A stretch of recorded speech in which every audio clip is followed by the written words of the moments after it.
Hi everyone, and welcome to the Book Refuge, and welcome to this week's reading wrap-up. So if you didn't know, I mentioned this in last week's vlog. I'm changing the vlogs to basically just like a reading wrap-up. I'll also maybe talk about some of the things that I did if I did something fun. But like I said in last week's vlog, like with COVID going on, with this lockdown, like I'm just not really doing too much. And so the vlogging throughout like the days is just like not really working for me, because I hate doing a clip and doing every single clip just sitting on my couch reading a book and then being like, I'm reading this, and then at the end I talk about everything I read, and that's always my longest part of the video anyway. So I've decided to try doing these just like weekly wrap-ups, talk about the books that I read in detail, and then going back to doing a monthly wrap-up where I maybe talk about which ones were my favorite and then what the reading stats are. So just wanted to remind you why this video that's coming out on Monday isn't a vlog. But speaking of how I don't do anything, I actually just got home from Pillager and I'm a little bit sunburned. I was able to go to a grad party, so I went home Friday and got to see my friends and family, went to the grad party, and I just got home and I'm losing the light, so I'm like, oh my gosh, I'm gonna record this really quick. But I ended up reading 10 books this week, so that is like a little less than normal for me. Not that you guys know this, but I have been doing more like 12 to 20 books a week, and I'm okay with this because I think part of the reason why I didn't read as many as normal is I only had a couple 5 stars. Like I read quite a few of the books, the romances I read this week like weren't as high up for me. Also, I got into audio more and it forces me to like slow just a little bit. And I really liked it. So we'll get to that. But let's go through what I finished. So I finished Gabriels Redemption, which is the 3rd one in the Gabriel series. Which is the like Gabriel's Inferno trilogy, but then there is another one that just came out recently that I'm still gonna read. But I wanted to take a break because, so this one was only a, what did I give this one? A 4-star for me. The other 2 were like a 5 and a 4.5 star. It's just getting a little boring. Like now we're to the point where this couple is together and, you know, they're dealing with both being in the same field of study but taking different angles at things, trying to decide when they're gonna have kids. So it's a lot of domestic things, but then we also have these different points of view from our enemies or people who are interfering with them, and I just don't like care about that. And so I feel like this couple should have just like had their happily ever after and then we went on. But I really care about the characters at the same time. Like I do care that they have this happily ever after. So, and at this point I only have 1 book left currently that's out. I don't know if she is writing more, and so I want to see that. But I'm just not at, like the first book had so much tension and just so much back and forth going on that I really wanted to see what was going to happen to them, and now I'm just kind of like, oh, they're going to be okay. And you know, there's not as much tension with that, but that's all right. The next book I read then was The Duke Buys a Bride by Sophie Jordan. I just spoke about this in a video that went up that says books that didn't quite do it for me. And so this is the 3rd book in the series. I've read the 1st book, the 6th book, and now this is the 3rd book. This is actually about the Duke from while the Duke was sleeping, and he wakes up, not from sleeping with that, like he woke at the end of that book. But in the beginning of this book, he wakes from a drunken stupor to see a bride auction, and he ends up buying the bride so that she won't be sold to an unsavory character.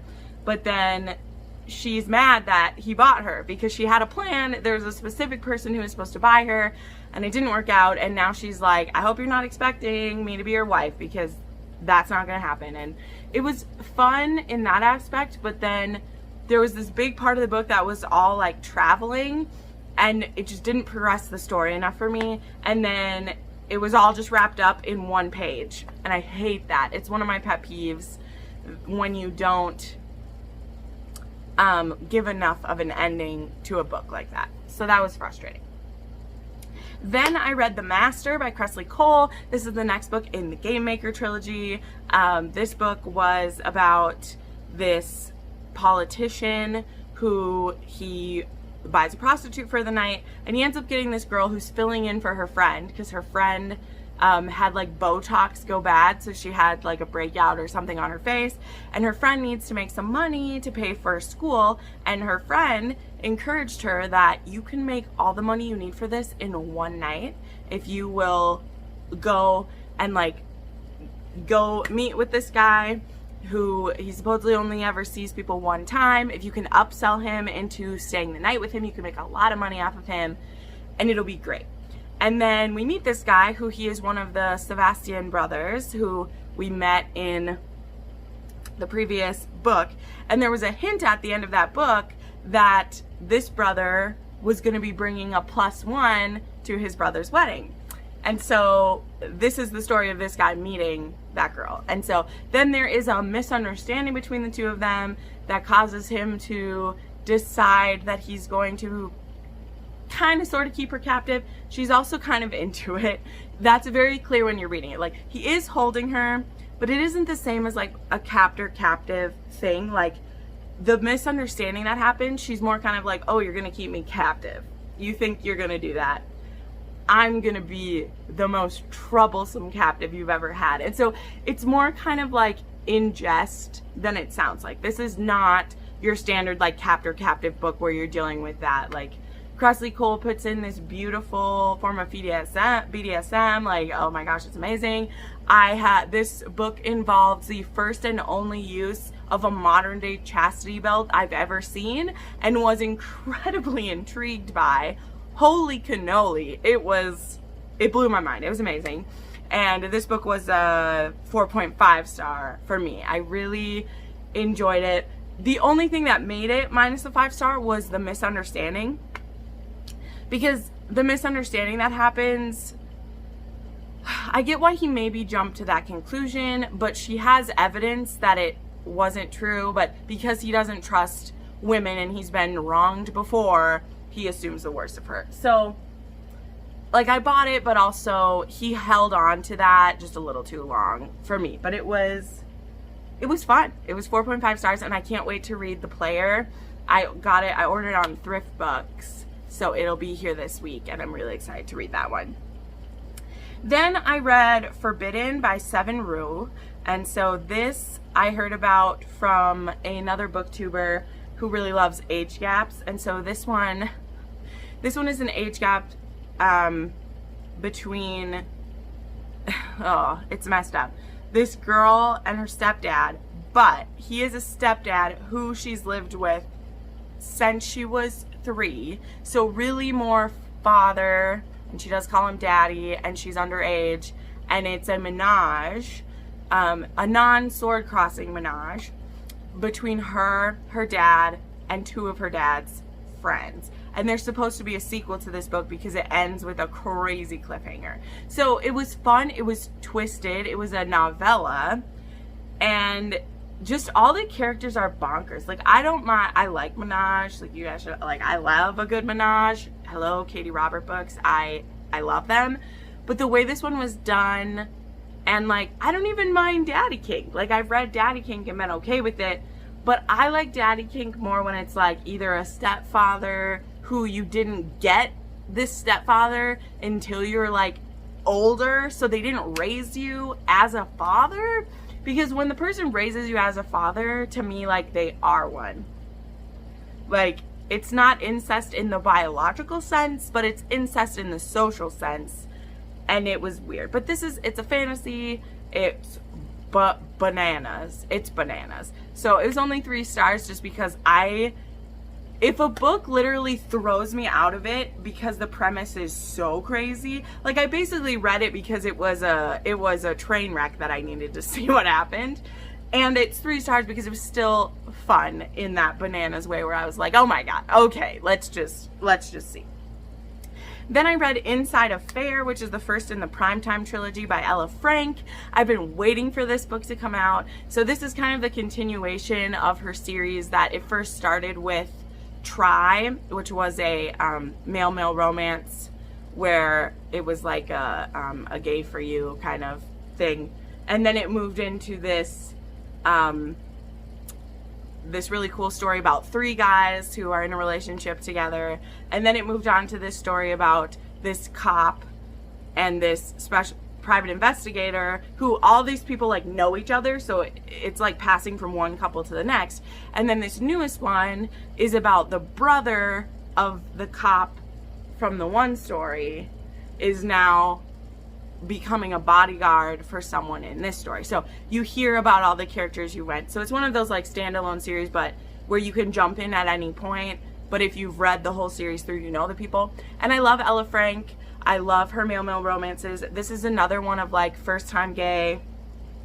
And it was a fun one because it wasn't a one where like it was the previously straight person seducing the gay man, and I love that. Like, I love that trope. I love that trope when they're just all of a sudden like, why is my dick getting hard right now when I'm thinking about you? Like, I just love that. I love that when he's like, what? What's happening? Like, we don't like that, do we? Do we like that? I love those books.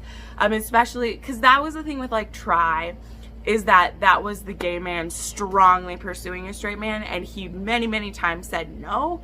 And I eventually loved them. Like I love them, but that one, it made me uncomfortable because it's like, you're really pushing this and you're kind of ruining this guy's life. Like it did for many books, like ruin this guy's life until a certain point. And in this one, it's not, there's no previous relationships we're worrying about. There's none of that. It's just like, wow, I think you're sexy now and I haven't before. Let's go. So I adored it. I loved it.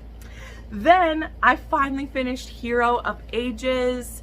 I'm going to do a review of Mistborn trilogy to just share like what my feelings are, because I know people have been wanting me to finish this.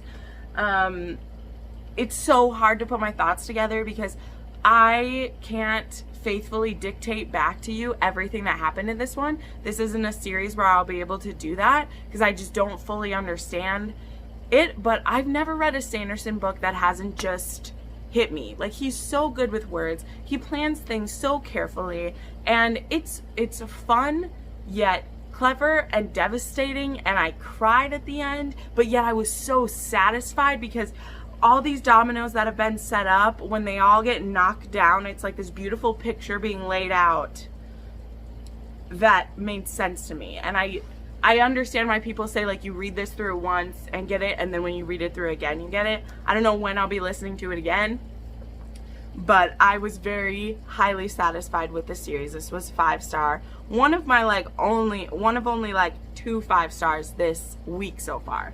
So I really loved it. It was great. Brandon Sanderson, you're the king as always. Then I read Torrid and Sordid, or it's Sordid and Torrid by Nikki Sloane. This was intense, and she even says that at the beginning of her books.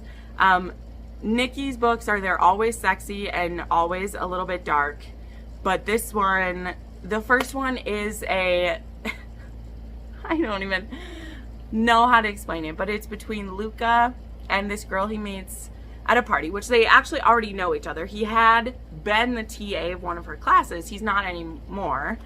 And she had been obsessed with him for years. And then she meets him at a Halloween party, and she finally gets up the nerve to talk to him. And they both get drunk. Things go a little too far. She says stop. He doesn't. And then the next day we find out that he's the son of a mob boss. And when he asks her, did you want what we did? And she says no. He's like, that was a mistake. And he takes her captive so that she can't go tell anybody that he probably sort of date raped her. Oh God. It's messed up. And Nikki Sloane, she's a responsible woman. In the beginning of the book, she like tells you that, hey, this is gonna be dark and twisted, and like basically like, don't come crying to me, I warned you. And I love that, and it's messed up, and I loved it. And then the second one was about Luca's brother, who still kind of messed up, but it isn't the same kind of a captive-captor story. It's more of this woman is trying to like infiltrate what's happening because she needs, I think his name is Visela, I can't pronounce his name. she like needs his help getting revenge, and so she pretends to be a prostitute, and then things just like go better than she hoped because he does end up falling for her, and she didn't mean for that to happen. And then she's like, oh crap, at one point I'm gonna have to tell this person who I am, and then he's gonna be mad at me because he's gonna think I'm a spy, and I am a spy, you know. It's one of those. So that one was really fun as well because he's a little twisted sexually as well, but it's not the same uncomfortableness of, he doesn't take her captive unwillingly. She has kind of planned it. So there's that part of that. And it was just fun. And Nikki Sloane writes amazing smut. Like, whoo, so good. So good. Then I read Daddy's Best Friend by London Hale. And this one was well, like it said, this is an age gap. This is a girl just turning 18 and her dad's cop best friend. And she wonders why he's been ignoring her for the last year since her 17th birthday, when he finally realized how attracted he was to her, so he's been keeping away from it. But now it's her birthday and her graduation party, and so he has to go to it, or else it would look really weird if he didn't come to this party. And she goes full seduction mode on him, and it's beautiful. So I really enjoyed this one. London Hale, most of hers are novellas, so it's really quick. It's one of those that is like complete fantasy because it's only 120 pages and we go from 0 to 5,000 very quickly, and then everything works out for everybody that quickly. And there's another one then that is her best friend and her dad. So then it's like my best friend's dad. So there's Daddy's best friend and my best friend's dad. So I haven't read that one yet, but I will soon. So then, like I said, I started doing Audible Escape. I am doing the trial period right now, and I already know I want to continue it. There is a lot of the romance authors that I like. There's more added every day. And instead of like, Scribd is just a ripoff. Like, it is just a ripoff. The rules are not clear how many you get, and it costs the same thing as Audible Escape. And if you love romance, Audible Escape is the way to go because it's basically like Kindle for audio. You can have up to 10 audiobooks at a time, and they're all romance novels. And you can like sort it by person, like by character, by situation, by trope. So it's really cool. So I got that, and so I listened to Challenge by Amy Dawes, which is the first in the Harris Brother series. I've read one other Amy Dawes, which was called Blindsided, which was a best friends to lovers book. But I haven't read any other of her books yet. Oh, no, that's not true. I also read her, like, Time trilogy. That was, like, One Moment in Time or whatever. I can't remember. And anyway, so this was the first one I listened to. It was super fun. I gave it 4 stars. It's this guy who, he gets injured in a football game. Oh, they're also UK based, so football, it's soccer. He gets injured, and the doctor who comes to see him in the ER, they have like insta lust for each other. And through happenstance, through this and that, they end up being like friends with benefits. And it was cute. It was cute. It was 4-star cute because it was a little obnoxious and unbelievable, but it was fun, and it was told in a really fun way where the characters all did their voices. So the male narrator did all the male voices and the female character did all the female voices. So even if it was the female's POV, the males would be the males, and I really love that. Like, I really like when that happens in a book because it just feels more like a story. Then I re-listened to Pucked because I wanted to listen to one of those that I love so much, and one of the narrators was one of my favorites. And then I forgot, I also re-listened to the first 3 Brooklyn Bruiser books this week because I was just getting the feel for Audible Escape, and like, so I like to read along well as listen, and I own all the Brooklyn Bruisers, so I did re-listen to some of those too as well. And then the last book I want to talk about, the one I'm finally reading, is I started listening to Lord of Scoundrels and I am halfway through. That's what I listened to on my trip home. And holy crap, I'll talk more about this when I do next week's wrap up, because I'm going to go take a bath and listen to the rest of this. But I understand why this is on the list of like books that you need to read if you love historical romance, because this one I think is 1995. Yes, 1995, and I've never read a heroine like Jess in a historical romance. Holy bejesus, holy Beelzebub, unholy Beelzebub, she is a freaking firecracker, and I want to be her friend. And I love it. So I'll talk more about it once I finish it and know all of it, but I'm so glad this one hasn't been spoiled for me, because I've seen Fated Mates did a podcast on it. Smart Girls Read Romance has, and I've been putting it off because I had a feeling I was really gonna like it and I didn't want it spoiled for me, and I'm glad I waited, because I just wouldn't have believed it. I wouldn't have believed the stuff they were telling me this girl does if I hadn't had it in my own hands. So there you go, guys. There's my first weekly wrap up. I hope you liked this. This is how I'm going to do it for a while now. I just think it's better because it's basically what I end up doing at the end of every vlog anyway, and it's easier to edit, user control, and I'm talking about the books that I read and my feelings about them. So we're going to do that, but thank you so much for watching. If you want to purchase any of these books I talked about, remember that I'm now an Amazon affiliate, so if you'd like to do that, you can check out my link down below. I'll have all the books I talked about in this vlog listed on my storefront, so we both will get what we want then, right? Thank you so much for watching, and I'll see you next time. Bye.